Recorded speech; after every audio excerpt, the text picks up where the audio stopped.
Shalom, kamu udah kasih Tuhan Yesus. Sukacita pada siang hari ini.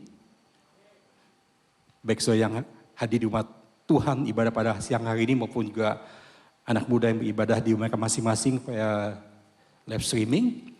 Tema kita pada hari ini adalah jangka badai. Ya, satu tema yang penting bagi kita untuk kita bersama-sama.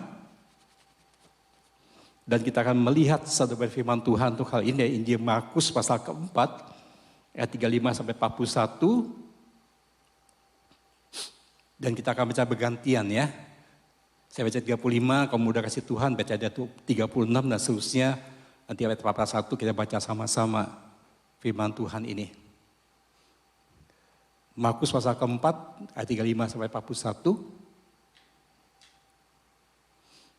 Demikian firman Tuhan.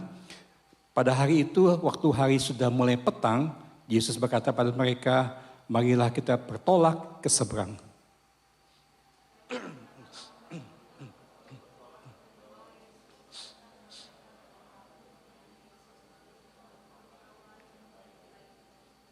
Lalu mengamuklah taufan yang sangat dahsyat dan ombak menyembur masuk ke dalam perahu sehingga perahu itu mulai penuh dengan air.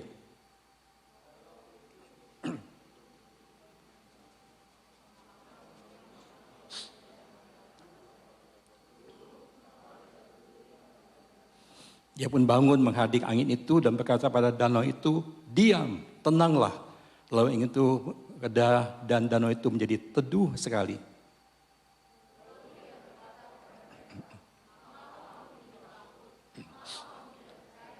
Pas satu baca sama-sama, mereka menjadi sangat takut dan berkata seorang pada yang lain, siapa gerangan orang ini sehingga angin dan danau pun taat kepadanya. Amin.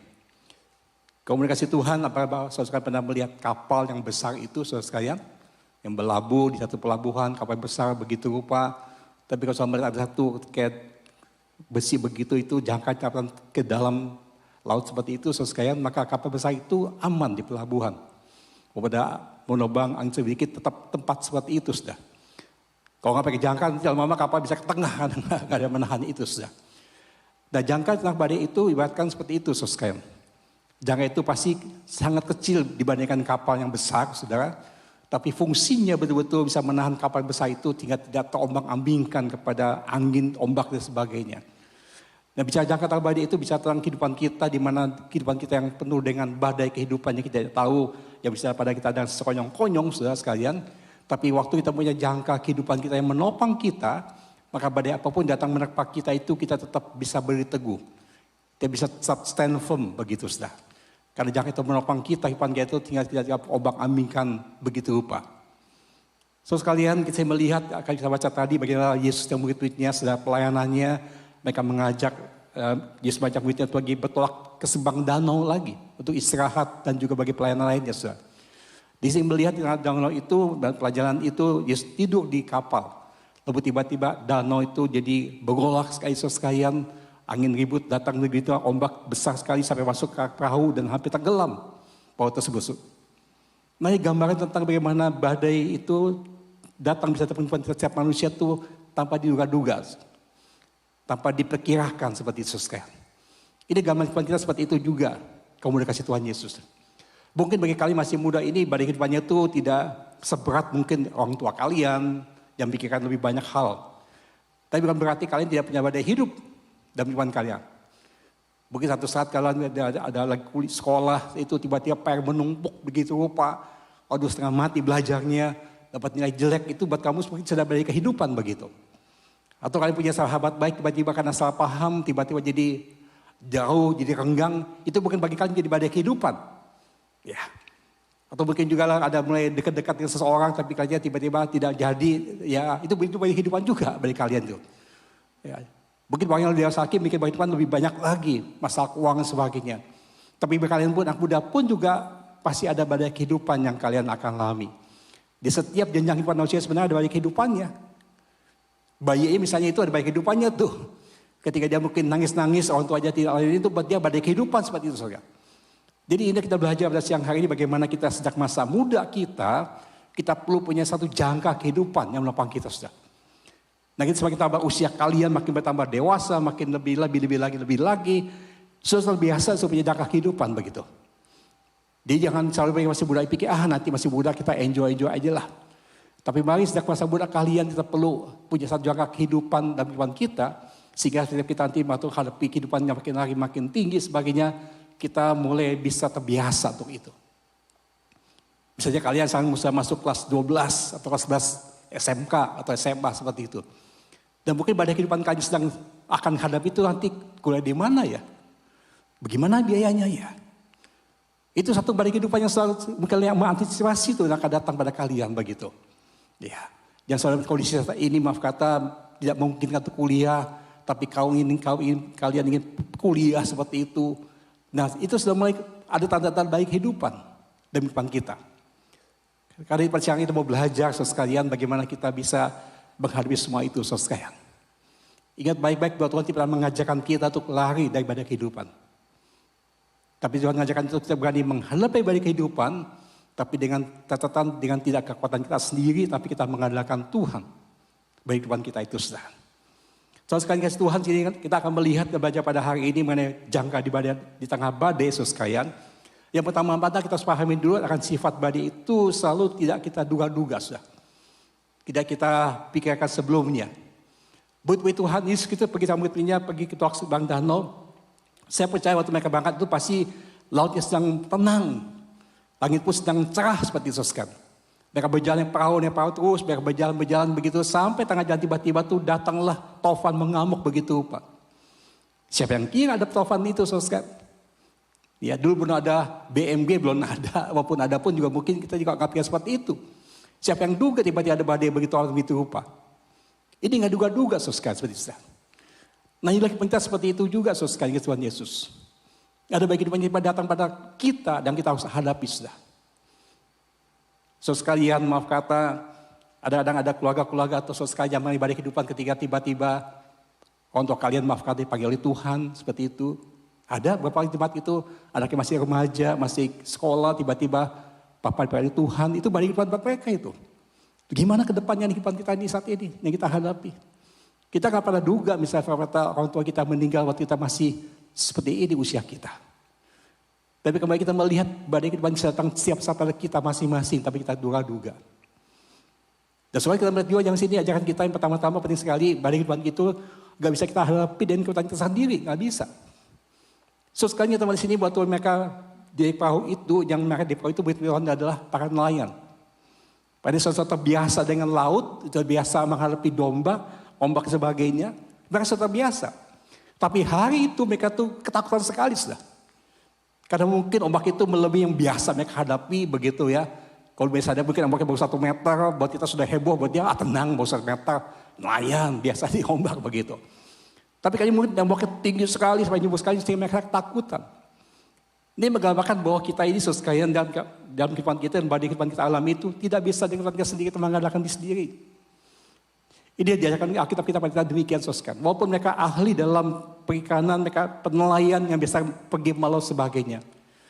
Tapi satu-satu atletik manusia yang tidak bisa menghandle setiap kita manusia. Kehidupan kita, kebutuhan kita sudah. Maka inilah kita belajar hari ini bagaimana Tuhan mengajarkan kita perlu akan jangka kehidupan kita ini sudah. Dan karena jangka itu apa yang kita butuhkan sudah. Karena hal apa yang pertama soskan, karena yang pertama-tama adalah kita tidak tahu kapan itu badai dalam kehidupan kita. Gak pernah diprediksi, kita gak pernah mengharapkan hal itu. Gak pernah sama sekali, kita pasti gak pernah bikin hal yang gak enak dalam kehidupan kita. Yang kedua, kita dicatatkan juga bahwa kita tidak bisa menghandle setiap badai kehidupan datang pada kita dengan konteks kita sendiri. Para nelayan sudah biasa dengan lautnya, sudah biasa menghadapi badai setiap pagi, tapi hari itu ketakutan. Ini gak kita juga demikian sekalian. Baik kaum muda kasih Tuhan Yesus, bukan kita bikin saudara takut gitu ya, masih remaja kok bikin yang apa-apa begitu. Tapi inilah kita melihat hidup itu seperti itu saudara. Hidup satu kereta yang kita harus perjuangkan. Maka bila diajar seperti ini, kalian lebih menghargai orang tua kalian yang bekerja keras supaya mencari nafkah buat kehidupan kalian untuk sekolah sebagainya. Dan diharapkan saudara mungkin lebih serius lagi belajar dengan sungguh-sungguh. Walaupun kalian mungkin tidak merasakan cari uang susahnya bagaimana orang tua kalian, tapi dengan melihat kehidupan ini dengan penuh tantangannya seperti itu, kalian harapkan bisa lebih menghargai jerih payah orang tua kalian. Dengan cara apa? Mudah aja caranya, belajar sungguh-sungguh, ya, bergaul yang baik-baik dan sebagainya, belajar taat pada orang tua. Pasti kalian papa senang hal itu. Papa makan senang, aduh kasih sia-sia nih. Saya kerja keras begitu rupa buat anak-anak, anak menghargai seperti itu. Ya. Kenapa? Karena melihat indah badai kehidupan kita datang setiap saat dan juga kita nggak mampu akan kita sendiri seperti apa, saudara. So yang kedua sih kita belajar, saudara, kita melihat ketika badai kehidupan itu datang pada kita, saudara, dan kita tidak mampu untuk mengatasinya. Maka kedua, pada siapa kita berseru? Kepada siapa kita minta tolong waktu badai kehidupan datang pada kita, saudara. Murid-murid kita melihat ini pada ayat 38, saudara, saya baca lagi 38, pada waktu itu Yesus sedang tidur di buritan di sebuah tilam. Maka murid-muridnya mendampingkan dia dan berkata padanya, Guru, engkau tidak peduli kalau kita binasa. Saudara yang kasih Tuhan kita bisa melihat. Dan kita seperti ini bisa kita belajar, saudara ya. Walaupun Yesus bersama dengan muridnya di perahu itu. Ya. Di perahu itu ada Tuhan Yesus yang tidur, saudara. Bapak pemikiran kita kalau ada Yesus ada bersama dengan kita, harusnya itu gak ada badai lah. Yesus di perahu kita kok tiba ada badai pada kita seperti itu. Dan Yesus seperti diam-diam aja tidur itu mengadakan gak buat apa-apa begitu. Nah kemudian si Tuhan Yesus kita seperti itu keadaan kita sering alami gitu. Katanya saya anak Tuhan, saya Tuhan kok ada masalah ini ya datang pada saya nih. Kata Tuhan menyertai kita, akan memberkati kita, kok saya akan masalah seperti ini, badai kehidupan seperti ini. Setelah kalau kita juga seperti itu melihat juga berbeda pada Yesus tidur di buritan itu tidak peduli akan mereka sedang mengalami masalah begitu berat sekali. Maka dibangunkan, Guru kau tidur kami kita binasa. Nah hal yang coba kamu itu inilah gambaran kita sebenarnya. Gambaran kita sebenarnya kalau kita melihat itu tentang kita seperti itu gambaran kita, saudara. Kita meyakini ada Tuhan bersama dengan kita. Tapi di bawah kok kita mengalami yang tidak enak begitu. Pada Yesus bersama dengan kita di kapal itu, di perahu itu. Dan kedua kita melihat bagaimana muridnya itu sangat curiga atau salah sangka dengan jawaban Yesus. Soal tidak boleh kita akan binasa semuanya seperti itu. Nah sekalian ini kita melihat bagaimana yang kedua ini sudah. Waktu datang badai datang pada kehidupan kita ini, saudara. Kita datang pada Tuhan, bersyukur pada Tuhan, saudara. Walaupun kita seperti murid-murid ini katakan salah sangka dengan Tuhan Yesus, curiga dengan Tuhan Yesus, dia mau tolong kita sebagainya. Dan kita boleh datang Tuhan, bersama Tuhan sudah. Murid-muridnya tidak berdaya lagi hadapi badai topan begitu hebat sekali. Maka dia datang pada Yesus sebagai jangka kehidupan yang menopang dia sudah. Maka kita baca ayat berikutnya, Yesus kita dibangunkan murid-muridnya, nggak ngomongin dulu muridnya seperti apa, enggak. Dia diam tenangkan dulu, badai topannya didiamkan. Setelah itu baru ditegur murid-muridnya, kenapa kamu takut tidak percaya pada aku? Ini Yesus, Tuhan kita.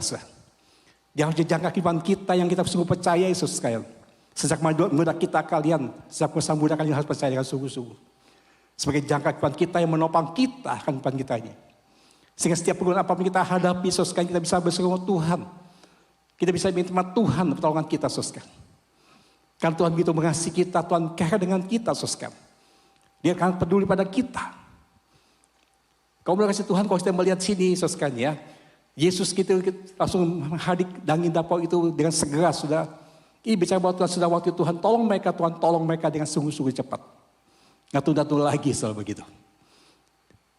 Makanya saya melihat bagian kedua ini, saudara, ketika kita badai datang pada kita yang kita tidak mampu mengatasinya.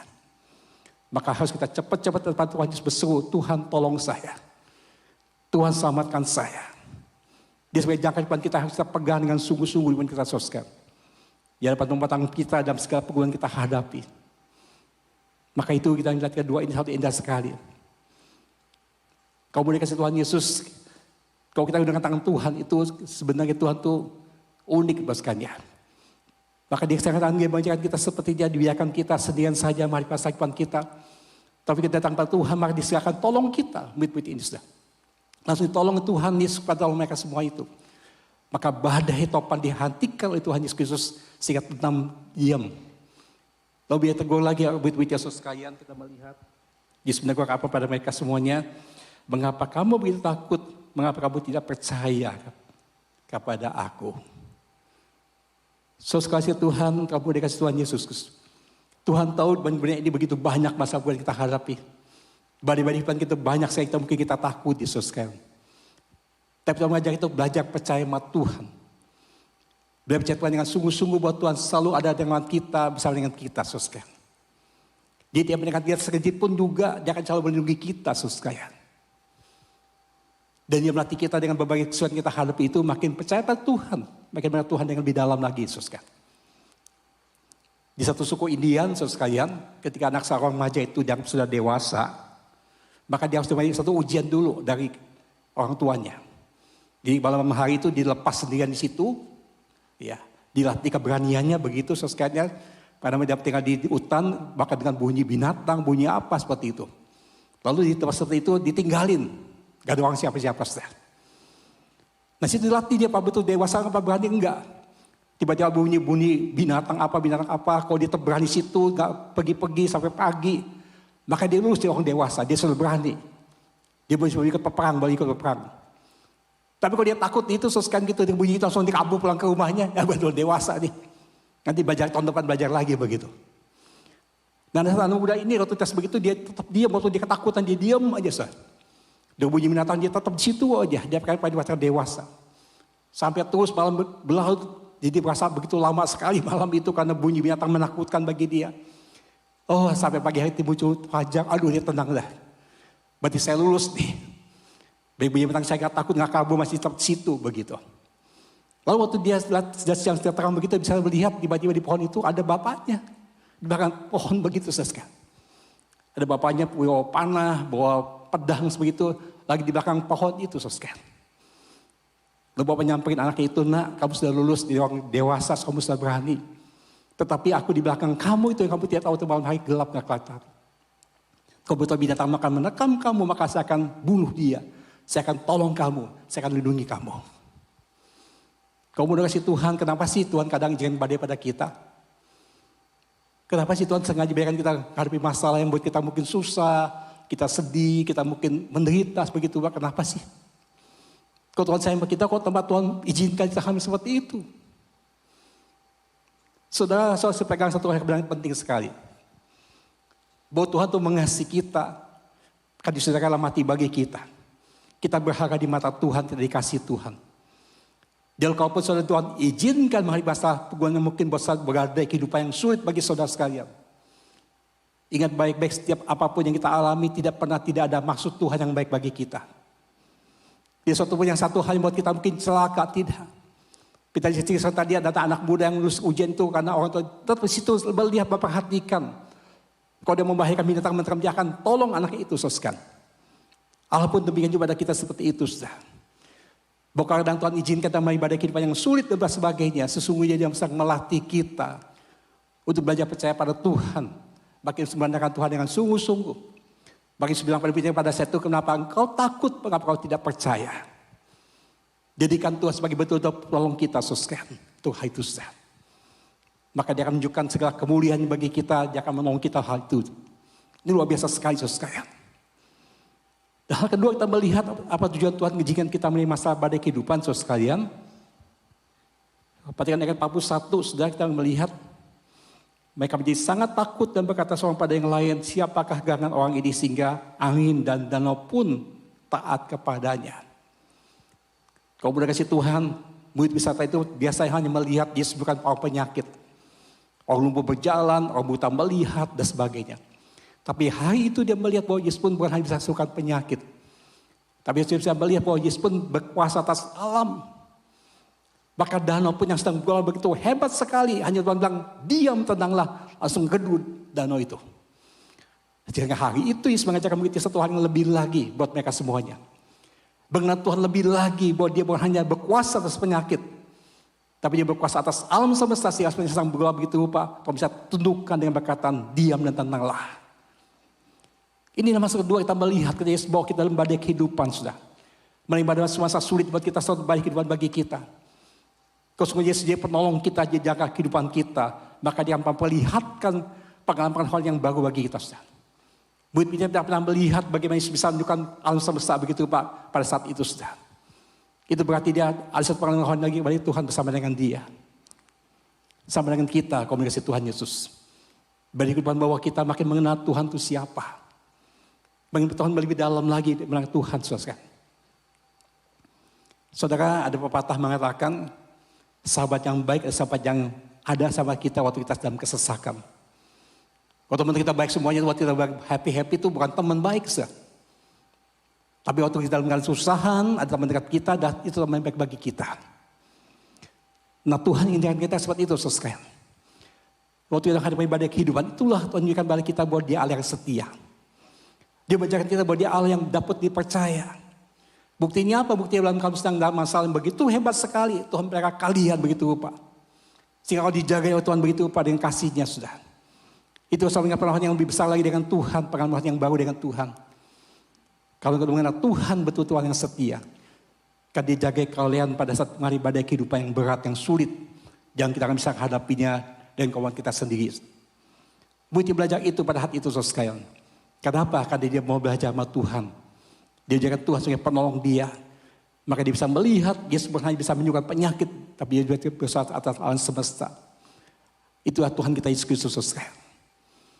Maka pada siang hari ini kita akan baca tentang tema jangka di tengah badai, saudara. Kita akan diingatkan firman Tuhan bahwa badai kehidupan itu bisa datang setiap saat pada kita. Tapi tak kecuali kita bisa menghadapi badai kehidupan, saudara. Dan kita akan mampu melaksanakan badai kehidupan dengan kuat kita kemampuan sendiri. Kita perlu Tuhan Yesus datang pada kita datang pada Tuhan. Kita berseru sama Tuhan, saudara sekalian, agar Dia tolong kita, saudara. Dan Tuhan mau kita makin belajar percaya sama Tuhan. Makin mengandalkan Tuhan dengan sungguh-sungguh, saudara sekalian. Dan kita akan belajar bagi mengenal rohani lebih dalam lagi akan kita masing-masing, saudara. Komunikasi Tuhan pada hari ini, apa di balik kehidupan kalian sedang kalian hadapi. Sudahkah jadikan Tuhan Yesus sebagai penolong kalian? Sudah kalian berseru sama Tuhan untuk tolong masalah kalian. Ini penting, saudara. Jangan biarkan kita hadapi dan kemampuan kita sendiri, kita akan mampu. Kita perlu datang pada Tuhan sebagai jangka kehidupan kita. Yang menopang kehidupan kita, yang menguatkan kita, saudara. Dari situ kita bisa melihat bagaimana Tuhan akan menunjukkan kebesarannya, kemahakuasaan pada kita. Dan kita bisa melatih semua dengan baik yang pertolongan Tuhan, saudara. Mari siang hari ini komunikasi Tuhan Yesus. Ini firman Tuhan kita semuanya pada hari ini. Jangan tengah badai bicara tentang kita punya kekuatan hidup kita.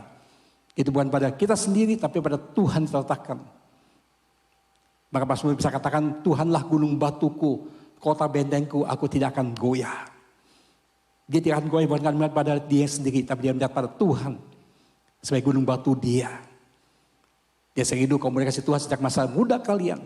Jadikan Tuhan sebagai kota benteng kalian. Sebagai jangka kehidupan kalian. Sehingga kalau semakin dewasa menghadapi hidup yang mungkin lebih besar lagi. Kalian siap menghadapinya.